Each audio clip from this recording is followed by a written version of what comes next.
Assalamu alaikum. My name is Dr. Hafiz Farhan Makbool. I am working as a co-PI at Human Centered Robotics Lab under the National Center of Robotics and Automation, and I am responsible for the development of the prosthesis.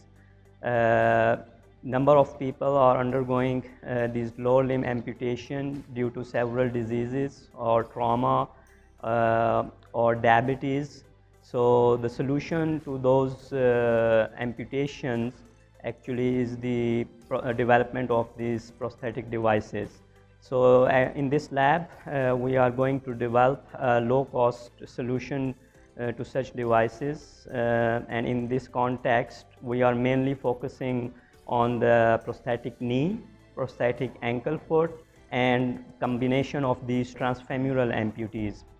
Other than these three deliverables, we have also developed a multi-sensory data acquisition system that comprises the IMUs, inertial measurement units, surface EMGs, and foot sensitive resistor, which are actually built in under the sole, and potentiometers. So the advantage of that particular device is to get multisensory data simultaneously, so that can be used later on for the gait analysis.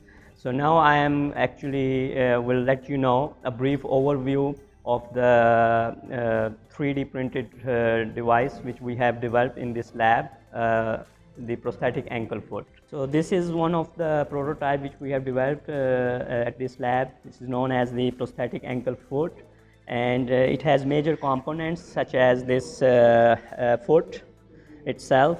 This is made from the carbon fiber, and we have this brushless DC motor. We have this ball screw for the transmission actually between the actuator and the human interaction, and we have this circuit. So what happens is when we hit the ground initially, so there will be an additional component which is a spring actually missing here, so that during the contact with the surface, the energy will be stored at the initial moment. And when we need a certain power, such as in the push-off phase, so we will utilize that stored energy, and in that phase using this brushless DC motor along with the energy stored in the spring, that will be combined, utilized in order to take a necessary action. So far this is in the manufacturing phase, and along with this we have also manufactured the prosthetic knee, which is also in the manufacturing phase. Thank you so much.